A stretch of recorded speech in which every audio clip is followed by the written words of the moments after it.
Good evening, everyone. Well, I was a little delayed because my laptop didn't have any power and I couldn't find a cord anywhere. So I have to use my wife's laptop. Some of the minor glitches in life.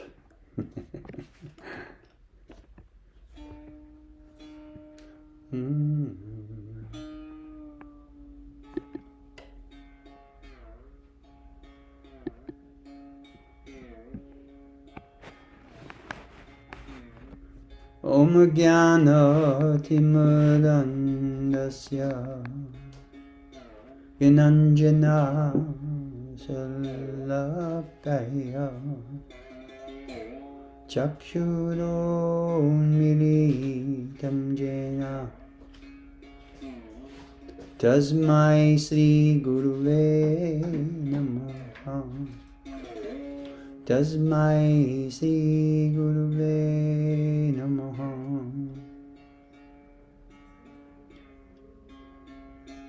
Sri Chaitanya Manobhishtam Stapitam Jena Bhutale Swayam Rupa Gadamayam Tadati Swapadantikam Namo Vishnupadaya Krishna Prestaya Bhutale Srimate Bhakti Vedanto Swaminiti Namine Namaste Saraswati Devi Gauravani Pracharine Nirbhishesha Shunyavadi Pastatya Tarine Sri Krishna Chaitanya Prabhu Nityananda Sri Advaita Gadadhar Shivasadi Gaur Bhakta Vrinda Hare Krishna Hare Krishna Krishna Krishna Hare Hare Hare Rama Hare Rama Rama Rama Hare Hare Krishna Krishna Hare Hare Rama Rama Hare Hare.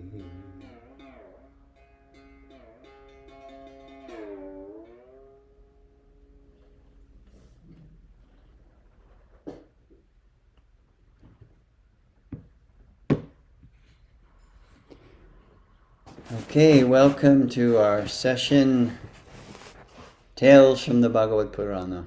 This evening, we will be discussing a very famous personality who appears all throughout the Vedas, Mahabharata, Ramayana, Bhagavad Purana. He appears in other Puranas, and that is Narada Muni. Narada Muni Bhajai Vina Radhika Ramana Name. Narada Muni, Narada means one who glorifies the Lord. So you can imagine his name alone. Muni means one who is a saint or a sadhu, or one who's dedicated their life to knowledge about the Supreme Lord. And Narada Muni is famous because he's a traveler. He's not a world traveler, he's a universe traveler. he actually has the power, the potency to travel in the air. Srila Prabhupada called him the celestial spaceman because he could travel anywhere in the universe, to any abode of the demigods, anywhere that he so chose. There are mystic cities, and great personalities in the Vedic literature have mystic cities. Siddhi means power or potencies. So mystic cities. And if you've read the Yoga Sutras, you'll see that Patanjali talks about mystic cities and the development of mystic cities in terms of, I think it's in the third pada of the Yoga Sutras, where one can develop through intense meditation on an alambana. These powers come through. Powers like Narada Muni has, the power to travel without an airplane or a spaceship. And Prabhupada talks about the yogis who can travel by virtue of the mind. Wherever they think, whatever place that they think of. How's that for beating traffic? You know, let's say you live in Boca Raton here, and you work 18 miles away in West Palm Beach, and then you just sit down in meditation, and there you are. So looking forward. Yeah, I would like to get out of my car and travel that way, but not yet. In any case, so Narada Muni has this, and he's a very, very powerful individual, and many personalities have been influenced by Narada Muni.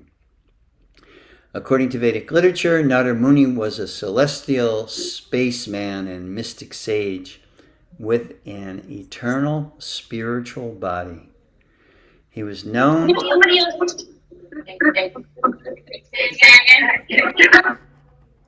He's known. Laksmi. Yeah. I think that people do not know that there is in settings you can add to enter in silence with no video. So you're never share anything. Oh, okay. So what do I do? think that people do not know that. Oh, okay. All right. Thank you for informing us. That would be great to not have the interruption. So, Narada Muni is known for the fact that he has an eternal spiritual body. He's actually considered an incarnation of the Supreme Lord. There are many different types of incarnations. And this is the kind of wealth of knowledge that you get from the Vedic literatures. Not only is a person great, but how are they great? And what is their actual position in relationship to all other living entities? Why is Narada Muni considered, someone separate, someone that's above and beyond ordinary human beings like myself? And it is because he is endowed with these mystic powers. And he is, in fact, an incarnation, a avatar. And in the Vedic literatures, you'll read about 6 different avatars. So that means it's categorized that the Supreme Lord can appear in different ways at different times and perform different functions. And when he does that, he doesn't have to come as himself, but he can actually expand himself. And the example that's used is in the Brahma Samhita. It's a very nice example where Brahma is talking about the original candle. And this original candle burns brightly. And from the flame of the original candle, how many candles can you light? From the flame of the original candle. You can light literally if you wanted to, and the candle was big enough and the flame was strong enough, you could light thousands and thousands of candles. And what is unique to the candles that you light? They also have the fire, right? They also have the fire that the original candle has. So, but the original candle is the original. And the original candle is the source of all other candles. So that's why in the Bhagavata Purana, in the Srimad Bhagavatam, it is spoken about avatar and avatari. And the avatari is the original candle, the supreme. The avatars are expansions of the avatari, that he is able to, in part or almost in his entirety, appear in various incarnations. So you see, we have what's called Purush avatars. And what I love about the Vedas is the fact that the explanations are so detailed. They're so very interesting and detailed. For instance, how's their creation? How is it explained in the Vedas that there's creation? Creation of the universes, creation of the planets, etc. And that's because the Supreme Lord incarnates as a category of avatar called Purush avatar. And then you have Mahavishnu, Garbhodakshaya Vishnu, and Kiradakshaya Vishnu. 3 expansions. Mahavishnu, universes come from his pores. Garbhodakshaya Vishnu is an expansion of the Supreme who enters into every one of those universes. So it means the universes come from the body of an avatar of the Supreme Lord called Mahavishnu, or Karanadakshaya Vishnu. It's the Sanskrit. And simultaneously, as the universe is manifest, another expansion called Garbhodakshaya Vishnu enters into each universe. So what we have is presence of the Supreme, presence of divinity in every facet of our existence. That's why Prahlad, a great saintly personality in the Puranic histories, he's mentioned in the Bhagavata Purana in the 7th chapter, and quite often is quoted. Prahlad was able to see the Supreme everywhere, even within a column, a marble column. It's because having that faith, having that knowledge, and having the perspective, the vision, which is purified, or pure vision, qualifies the individual to see in this particular way, to see the presence. So the people say, oh, if there is God, show me God. Well, that's not the issue. It's not the issue of show you God. God is everywhere. The issue is you're not qualified. And I think you all have heard me, I oftentimes use the example of molecules. Molecules are everywhere. Can you see them? No. Why? You're not qualified. Your vision is not qualified to see molecules. Qualify your vision, and then all of a sudden you can see molecular structure and even atomic structure. So qualify your vision, and then you can see where is God in your heart as Paramatma, Super Soul, which is an expansion of Kiradakshaya Vishnu, and has presence, while Mahavishnu creates and Garbhodakshaya Vishnu enters into the universe. Kiradakshaya Vishnu enters into every atom and every living entity. So this gives you kind of an understanding of these categories of avatars.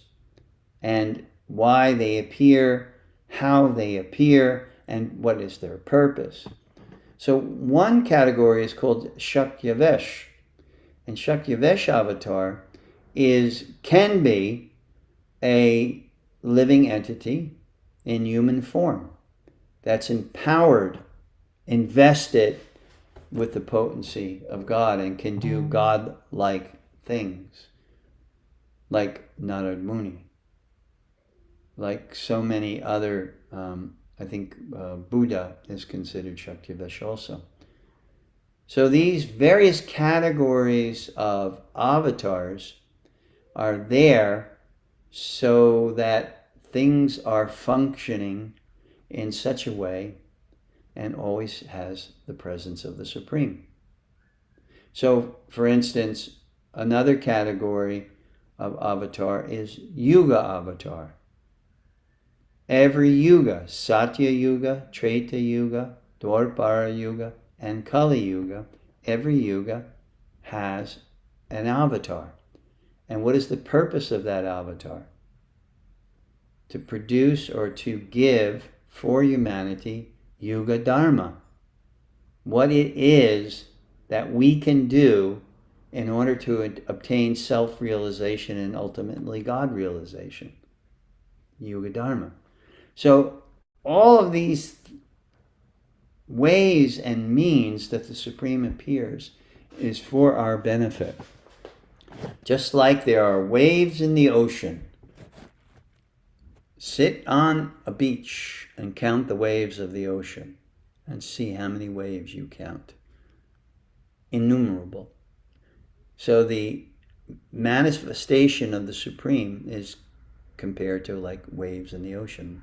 There are innumerable incarnations, always there, always present in various ways to assist humanity along the path of self-realization.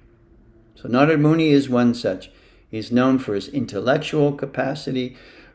He's known for, he initiates certain leelas. He actually puts it into motion, puts it into action. He has made many, many disciples. Vyasadeva, for instance, is a disciple of Narada Muni, as is Prahlad Maharaj, as is Dhruva Maharaj, as is Bali.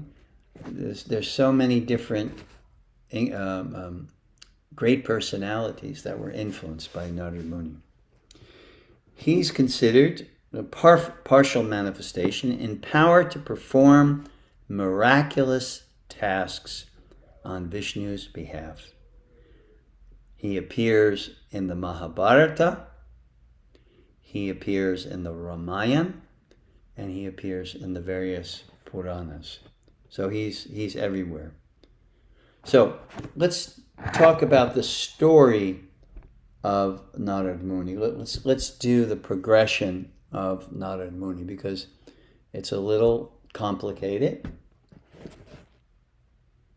When Brahma, who is considered the secondary creator and who was endowed with self-realization by Lord Krishna himself.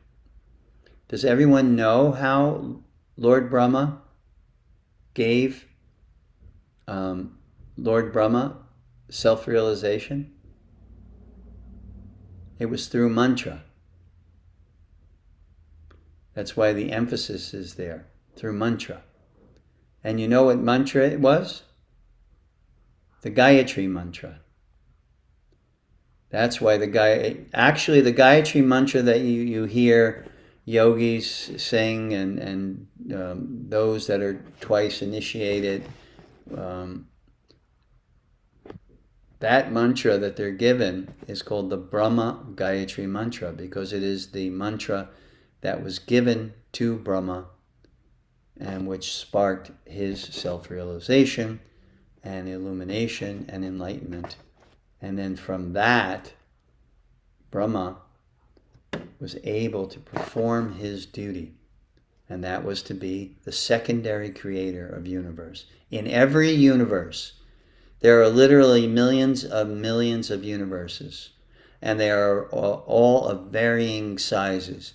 In every universe, there is a Brahma performing that function. So in our universe, there is Brahma. Chaturmukhe. That means four-headed Brahma. And Brahma, what he does is he delivers the quintessential, the essence of knowledge, Vedic knowledge, so that we can function in this material world and we can also get out of this material world. Dharma is how we function, and then moksha is the process of liberation, the process of getting out. So Brahma gives us that. And he passed that wisdom on to his son, who was born from his mind, Narada Muni. So, and Narada Muni passed that on to Vyasadeva, and etc., right down to this very day. And Krishna says that. It's an important principle. Evam parampara praptam imam rajarshayo vidu. Krishna says that in the 4th chapter of the Gita. That means that this knowledge is passed down. As Brahma received it from Krishna in a seed form, that knowledge has been retained. Knowledge is retained through the process, through lineage. And lineage means one qualified, bona fide teacher passes it on to his students. And the students that qualify themselves now become qualified to take that knowledge and to pass it on. And Narada Muni is in that lineage, which comes actually from Krishna. Krishna, through Gayatri, giving to Brahma. Brahma, then in an enlightened state, passing on that knowledge to Narada Muni. Narada Muni to Vyasadeva, and so many other disciples. So, he was the son of Brahma, and he's known for playing an instrument. Does anyone know what instrument Narada Muni is famous for? Veena. Yeah, that's right. All right, Eleonora. Veena. Narada Muni bajai Veena. Radhika Ramana Name. Narada Muni plays the Veena and chants Radhika Ramana, Radhika Ramana, Radhika Ramana. He's chanting Krishna's names. And that is Narada Muni. You always see him. You see him. I have my ektar here. It is certainly not a veena. A veena is a very beautiful instrument, but I play the ektar because I can. But Narada Muni plays the veena. So,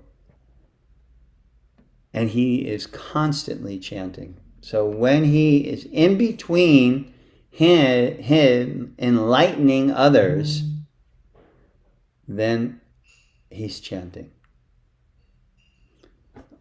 My teacher, A.C. Bhaktivedanta Swami, Srila Prabhupada, had a godbrother. His name was Kinchana Krishna Das Babaji. And one of the things, he's no longer with us, of course. He passed away some years ago. But one thing, whenever you saw him, he was chanting. Hare Krishna, Krishna Krishna. And then he would, if he was speaking to you, he would stop and he would speak to you. And then as soon as he stopped speaking with you, he'd, Hare Krishna, Hare Krishna. And if you would go to various holy places of Krishna, you would see a sticker on there. Like all of these different, I've been to a lot of holy places in Mayapur and Jagannath Puri and Vrindavan, all over the place. And you would always see this one sticker, chant Hare Krishna. And that was a Kinchana Krishna Das Babaji Maharaj's trademark. He would go and he would put the sticker, chant, chant, chant, chant. So he was always chanting. In the mood of Narada Muni. He's considered one of the topmost devotees of Lord Vishnu. In fact, he has the ability to see Vishnu, whenever he wants to. One time he was on his way to see Lord Vishnu. And he went through a village and there was a Brahmin there, and he saw, because Narada Muni is famous, the Brahmin saw, Narada Muni, dandavats, dandavats. Please stop for 1 minute, can I talk to you? So Narada Muni, being very compassionate, yes, my dear Brahmin, how can I serve you? And the Brahmin said, Narada Muni, you are always having the darshan of Lord Vishnu. Are you going to see him now? And Narada Muni said, yes, as a matter of fact, I am on my way to see Lord Vishnu. He said, oh, please, Narada Muni, can you do me one favor? And Narada Muni said, and what is that favor? He said, can you ask Lord Vishnu one question for me? And Narada Muni said, and the question is? He said, the question is, when will I achieve liberation? Can you please tell me when I will achieve liberation? So Narada Muni said, yes, my dear Brahmin, when I see Lord Vishnu, I will ask him. And then he continues along his way. Now, as he goes through many forests and villages, underneath a tree in a forest is sitting a cobbler. Do you know what a cobbler is? It's not someone that eats corn on the cob. That would be a nibbler. A cobbler. What's that? I don't know what I'm so loud. We have Nasa now. It's a shoemaker. That's right. Thank you, Sid. Shoe repairman or shoemaker. That's a cobbler. So he's sitting there, and that's not, according to the Varnashram system, that's not a very high position. They're not considered, intellectuals like Brahmins, or warriors and kings like the Kshatriyas, or even wealthy mercantilistic men. They're very humble. They serve humanity. So he's a cobbler, is a shoemaker. So he's sitting on a tree, he's working on the shoes, but he's also a great devotee of the Supreme. So as soon as he sees Narada Muni, of course he recognizes Narada Muni. He says, Narada Muni, my respectful obeisances. Are you going to see Lord Vishnu? And Narada Muni said, yes, my dear cobbler, I am going. In fact, that is where I am going. He said, can you do me one favor? And Narada Muni said, and what is that favor? He said, can you ask him one question? And Narada Muni says, and what is that question? He said, can you ask Lord Vishnu when I will achieve liberation from this material world? It is such a suffering place. I no longer attracted, no longer attached to anything in this material world. So Narada Muni says, okay, I will, when I have the glorious darshan of Lord Vishnu, I will ask him that question. So Narada Muni proceeds. Finally, he goes and he takes the darshan of Lord Vishnu. And Lord Vishnu immediately perks up when he sees Narada Muni, because Narada Muni is always singing, Radhika Ramana, Radhika Ramana, Hare Krishna, Hare Krishna, Krishna Krishna, Hare Hare. So he's always chanting, always chanting. He goes, he approaches, he pays his respectful obeisances to Lord Vishnu. Narada Muni, how are things going? I know you travel all over the universe. How are things going in the universe? Oh, he said, my dear Lord, I have been blessed with association of so many wonderful devotees. In fact, I met 2 coming to see you, and they have questions for you. And Lord Vishnu said, yes, that's wonderful. Of course, Lord Vishnu already knew what was going on, but in order to play it out, he says, okay, what are the questions? And Narada Muni said, a Brahmin has asked me when he will achieve liberation. And Lord Vishnu said, that Brahmin, please tell that Brahmin, he will achieve liberation after 100 births in this material world. And the next question? He said, yes, the next question comes from a cobbler, and it's very similar. The cobbler wants to know when he will achieve liberation from this world of suffering. And Lord Vishnu looks at Narada Muni. He said, oh, the cobbler. He said, that cobbler will come to me right after he leaves his body. And Narada Muni was very surprised, because the Brahmin is doing his puja, his arati, his fire sacrifice. He's reciting the Vedas, he's doing all these things. And the cobbler is simply and humbly making shoes and repairing shoes. So that means he's working with leather too. So Narada Muni was surprised. And he says, oh, you're surprised, Narada Muni. He said, I want to tell you one thing. When they ask me, or ask you rather, what I was doing, you tell them I was threading an elephant through the eye of a needle. And he said, when you tell them that, you will understand everything I have said. So Narada Muni, being an obedient servant of Lord Vishnu, he goes back, and first he meets the Brahmin, and the Brahmin is very excited now because he's going to get his answer. Narada Muni, did you have the darshan of Lord Vishnu? Yes, I did, dear Brahmin. Did you ask him my question? Yes, I did, dear Brahmin. Wonderful. What did my Lord say?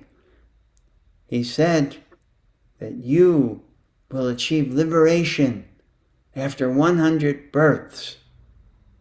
And the Brahmin said, what? What are you talking about? He said, that's what Lord Vishnu said. And what was he doing when you were speaking? Narada Muni said, he was threading an elephant through the eye of a needle. And the Brahmin goes, humbug. What are you talking about? No one can thread an elephant through the eye of a needle. What are you talking about? Narada Muni, what is going on here? And he walks away. So Narada Muni continues his journey, comes across the cobbler. Cobbler's busy sewing the shoes together, chanting Hare Krishna, Hare Krishna. Narada Muni! Oh, Narada Muni, my respects to you. Dandavats, pranams. Did you go see Lord Vishnu? And Narada Muni says, yes, I did. And what did he say? He said, my dear cobbler, because you are always engaged in my service, you will come back to me at the end of this life. Oh, he was so happy. And what was my Lord doing when you saw him? So Narada Muni says, he was threading an elephant through the eye of a needle. And the cobbler said, that is wonderful. That is so wonderful. I can't believe. Only he could do that. Thread an elephant through the eye of a needle. Only he can do that. And he was dancing. He was so ecstatic. There wasn't a doubt in his mind about the potency of the Supreme Lord. Not a doubt. So Narada Muni immediately understood. The path of bhakti is the path of grace. The path of bhakti is the path of mercy. The path of bhakti requires faith. One cannot progress without faith. Just like we have faith in so many things in this material world, that faith is not reposed in its proper place. So we see in the case of the cobbler where his faith lies, that whatever, threading an elephant through the eye of the needle, so wonderful, so glorious, only he, that faith was reposed in the right place. Doesn't matter. The faith is not based on a business transaction.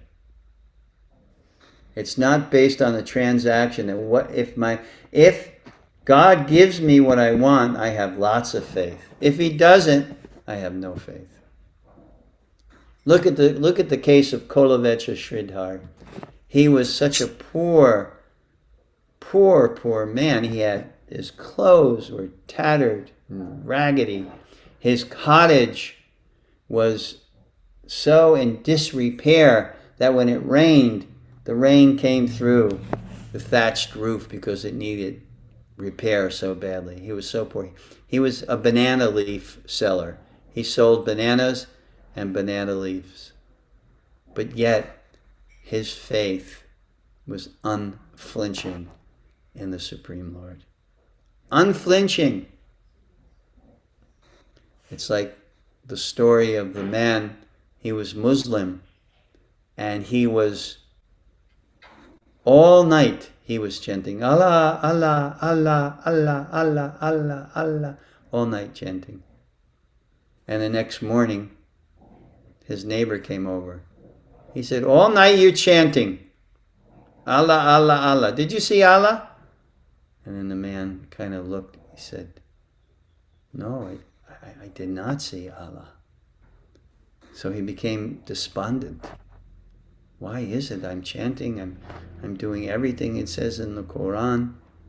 And then he sees the Imam, and he says to the Imam, I'm losing faith.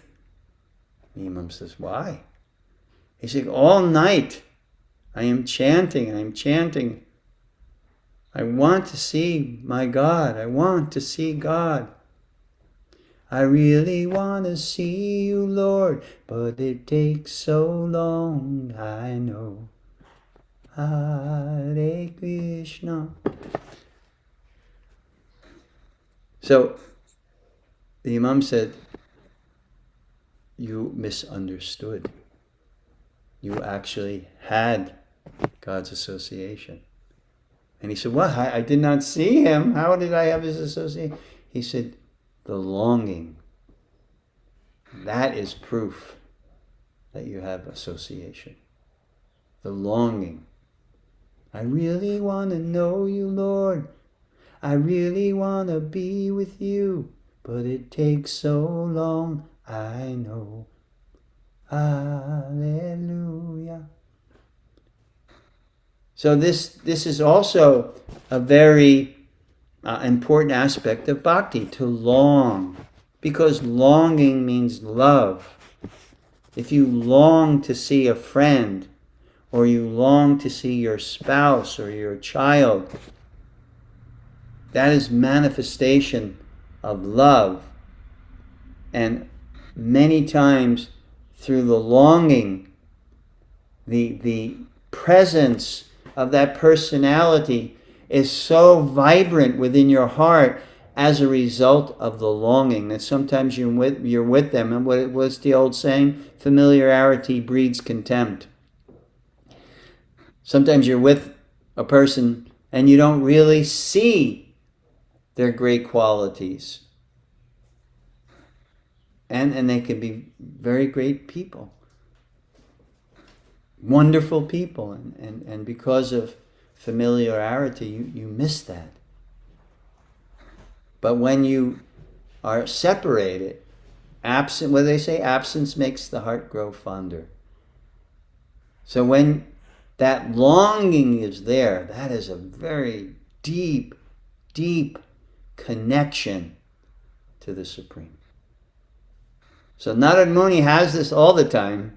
Whenever he's not with Vishnu, he's thinking of when will I have his darshan, and he's chanting Radhika Ramana Name Narada Muni Bhajai Bina Radhika Ramana Name. He's always chanting. So, as I said, he's the son of Brahma, pierced through the mind. He plays his veena and constantly chants. He's one of the topmost devotees of Lord Vishnu. He appears in all of the great histories, such as the Mahabharata, the Ramayana, Puranas. He has many, many disciples like Vyasadev, Valmiki, Dhruva, Prahlad, King Prachini Barhi, his sons, thousands of sons, and Valakilya. He was such a great devotee. But even great devotees have their obstacles. Narada Muni was cursed. A couple of times, actually. Narada Muni was cursed by Prajapati Daksha because he was foiled twice in his attempts to increase population. So he cursed Narada Muni, saying that in the future he would not be able to stay anywhere. So, since Narada Muni was fully fixed in his devotion, he took that as a blessing. Narada Muni could not stay any one place for longer than 3 days. But did he say, "Oh no, I can't stay at this place or that place every 3 days"? He accepted it as something which was beneficial for his service. That means he would always constantly be going and meeting souls, rescuing souls from the perils of the material existence. He was also cursed by Brahma himself. Does anyone know that story? Brahma was in charge of what? Brahma is in charge. What? Material creation. Yeah, he's in charge of also populating the universe. That's what a Prajapati is. Prajapati are special personalities that are empowered to populate. So Daksha was a Prajapati. He was empowered to populate. So Lord Brahma said to his son, "My dear son, now as you are of the age, I need you to go and help to populate the universe." Narada Muni had no interest. Just like Lord Brahma's sons, the Kumaras, the 4 Kumaras. When they were given that instruction, they had no interest either. So you can imagine Lord Brahma, how did I fail as a father? None of my sons want to populate. They don't want the family business. The family business is to populate the universe, and Narada Muni doesn't want to populate the universe. So he got really angry and he cursed Narada Muni. And what was the curse? Narada Muni Brahma cursed Narada Muni to take birth as a Gandharva. Now, throughout the universe, there are many different types of human forms. 400,000 different species of humankind.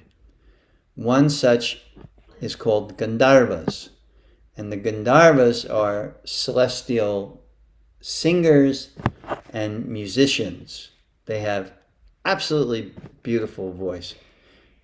We used to say when someone would sing very, very nicely, "Oh man, he sings just like a Gandharva." There's one young man here in our congregation in South Florida. His name is Justin, Bhakta Justin, and he has the voice of a Gandharva. Every time he sings, it's just so beautiful, very powerful but beautiful.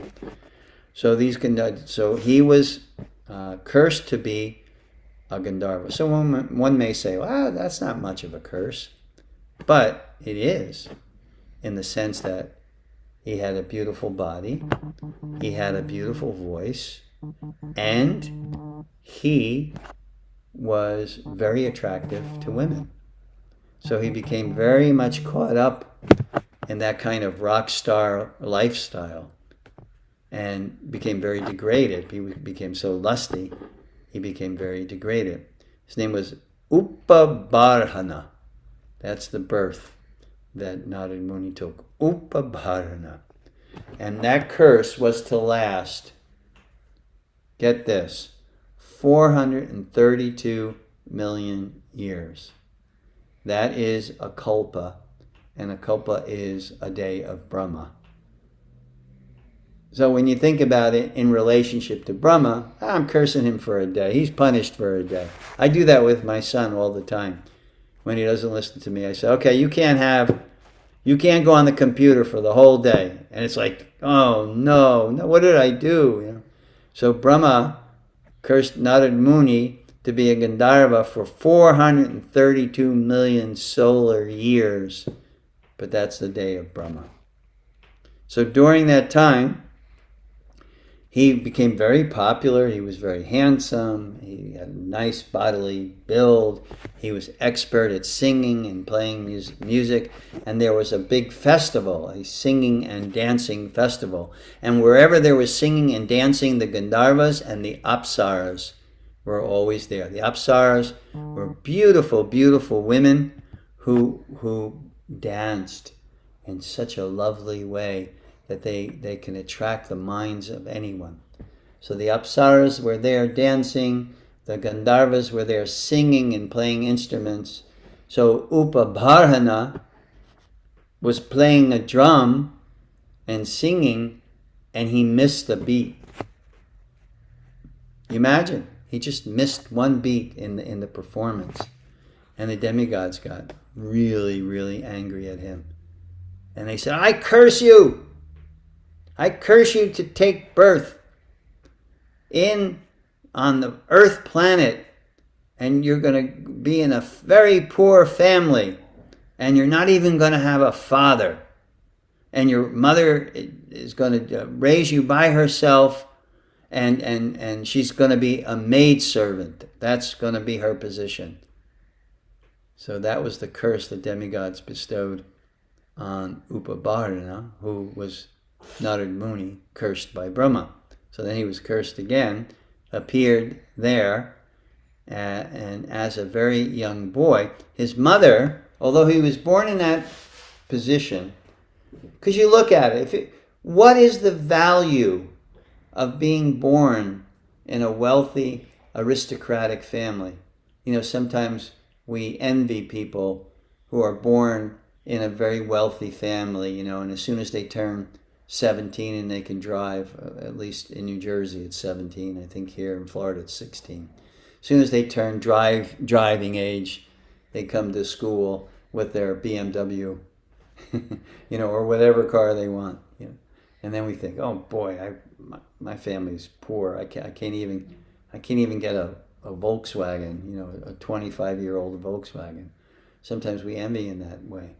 But according to the heart of a Vaishnava, we see every situation as a situation that can benefit me, whether it appears to be detrimental or beneficial.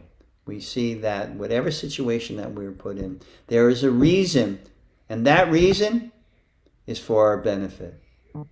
Krishna does not do things to me. He does things for me.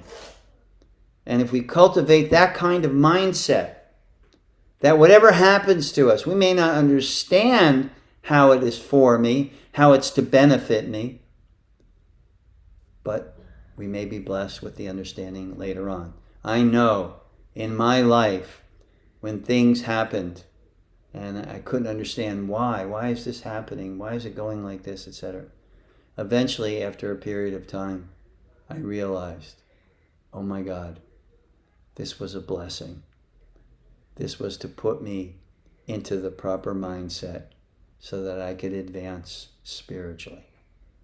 So that is the grace. So these curses, Narada Muni was put in this position, young boy, single parent, very poor. And there's a certain time of the year called Chaturmasya. Have you ever heard of that? Chaturmasya? Eleanor, you know what that is? No, right? Chaturmasya is the period, the rainy season. And usually what the sadhus do during that period, they don't travel. Mostly sadhus are like wandering mendicants, but during that period, it's not comfortable to travel. So they try to hunker down in one place or another. Sometimes a holy place, sometimes the home of a householder, and in this way, they just do a lot of fasting, a lot of austerities, and a lot of chanting, hearing and chanting.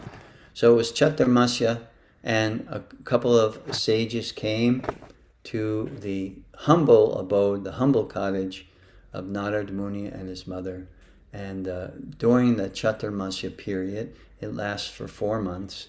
And during that period, Narada Muni and his mother had the good fortune of being able to serve them.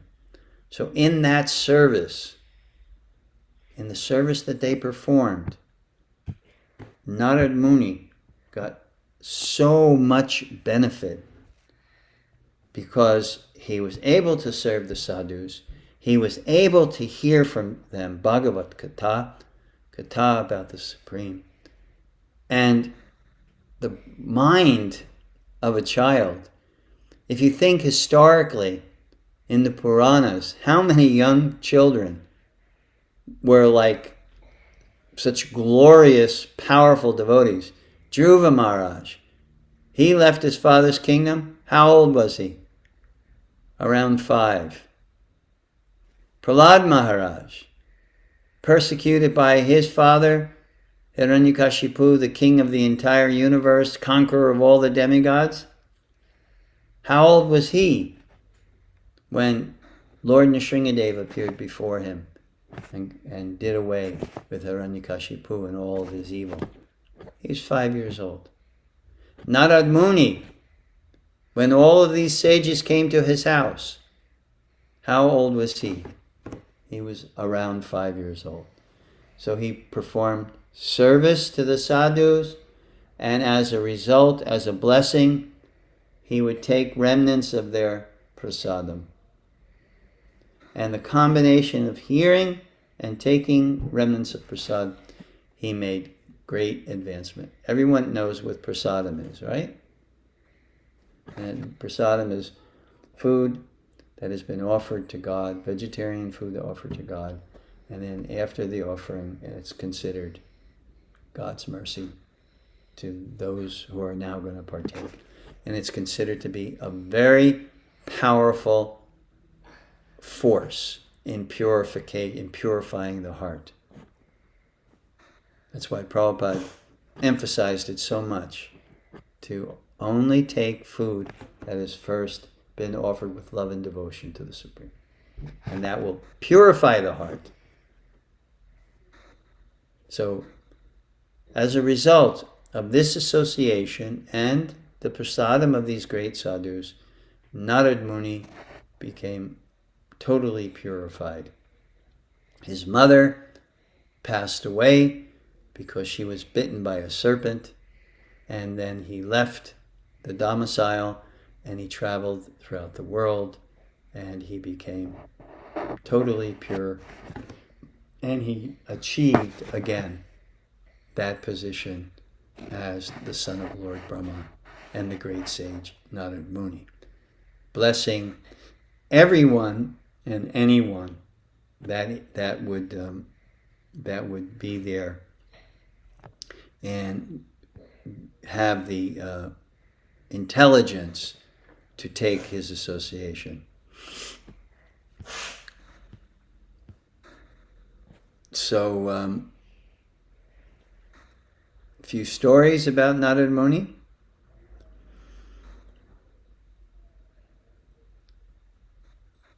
One time, Narada Muni was traveling through the forest, and he was always chanting, and he was always absorbed in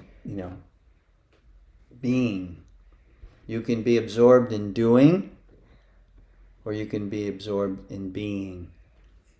So Narada Muni was always absorbed in being present and connected to the Supreme Lord.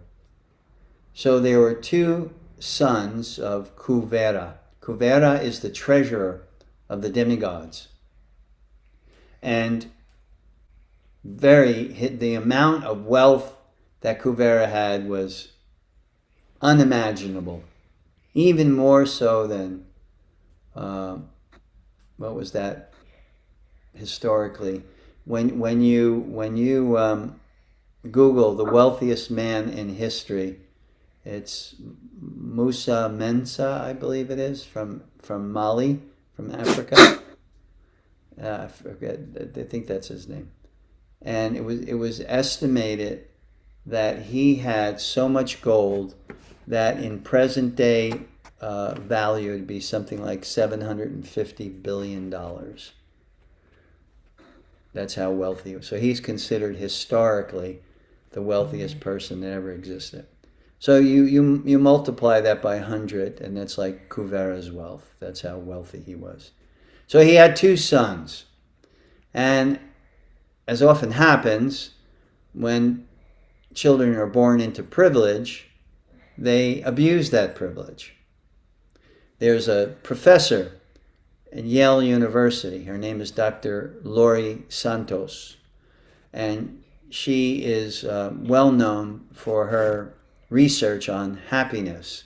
And the reason why she got into that research and that particular topic, she's a PhD in psychology and a professor at Yale University, but she was also serving as a counselor to the students at Yale University, and she could not understand why the most privileged kids in the world were so miserable. I mean, these kids came from, or come from, to this day, mostly the Ivy League schools like Yale and Harvard, Princeton, etc. Most of the children that go there, not all, but most are, come from very good families, highly educated, wealthy families. And she couldn't understand why they were so miserable. They're so privileged. And then she realized, it's not wealth and it's not position that is the happiness factor. So she went on a search. And she has a podcast, I think it's called The Happiness Club.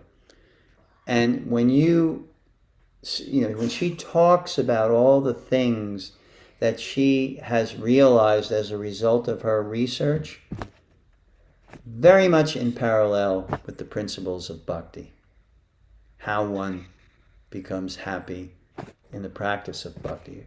Of course, she's not overtly promoting that you serve God, but she certainly says that is a factor in many instances, this kind of belief. So Nala Kuvera and Manigriva were the names of the sons of Kuvera. And they were spoiled rotten. And they would often get intoxicated, and they were with women and womanizing and naked. So Narada Muni was passing by this beautiful lake, and the two boys were there, Nala Kuvera and Manigriva, and they were naked and they were not behaving properly, and they disrespected Narada Muni. And as a result, Narada Muni cursed them. He said, "So, you like to stand naked. So I curse you to stand naked for 1,000 years as trees." And they were like horrified. Because a tree is naked, so shall you be. And they begged Narada Muni, please do not, curse us in this manner. Please do something to help us, please. And they were begging and begging. So Narada Muni said, okay, you will be 2 trees standing in a courtyard where Lord Krishna will appear. And you will be delivered after your punishment of standing there for a long time, naked as trees. Then you will be delivered by Lord Krishna himself. So Narada Muni made that very clever arrangement, that very clever curse he was a part of.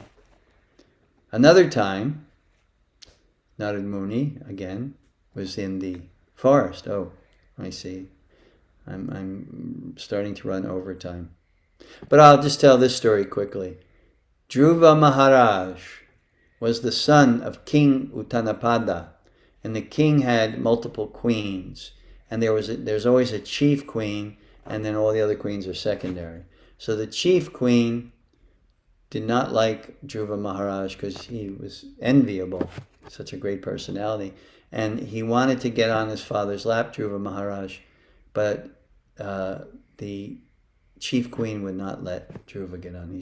She said to him, if you want to have favor of your father, then you have to pray to Lord Vishnu that you take birth in my womb, the chief queen womb, and then you'll have favor in that way. So Dhruva Maharaj is a Kshatriya. He got very angry, and he went to his mother and he said, Mother, what can I do? What is there to be done? And the mother said, there's nothing that you or I can do. It's only the mercy of the Lord. That is what you need to seek. So he went out into the forest and performed extreme austerities for many, many months, so extreme that it had impact on the entire universe. So Narada Muni saw this Dhruva in his meditation, and he initiated Dhruva. He gave him the mantra, Om Namo Bhagavate Vasudevaya. And Narada Muni meditated on that mantra so deeply, so longingly, so profoundly, that he achieved the darshan of the Supreme Lord. And when he did, then he realized, me doing all these austerities for a kingdom, the kingdom will be ashes, either through attack or through time. So I am doing all these austerities for glass beads. I'm looking for the gem, and here I am being tricked by these glass beads. So the glass bead, of course, is connection with the Supreme. So that was the influence. Dhruva's realization, and Dhruva became a great king himself. And Dhruva's realization was the result of association with Narada Muni. So that's it for this evening, and that's it for our tale from the Bhagavata Purana. Next week we'll have another one. I'll surprise you. I've been thinking of Gajendra a lot, so maybe we'll do Gajendra next week. Because my good friend Charu, he gives class every Monday, Tuesday, and Wednesday via Zoom or Facebook Live. And he's been focusing on Gajendra. And there's a lot of lessons to be learned there. So thank you all so much for being with me this evening and making it such a wonderful evening to have your association. We'll meet again next week. Next week is what, the 7th or the 8th? What's next week? What are you doing with the phone? 8. 8th. Okay, so we'll meet the 8th, Wednesday, at 7 p.m.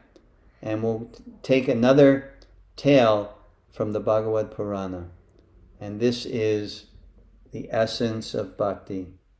Shravanam, Kirtanam, and then Vishnu Smaranam.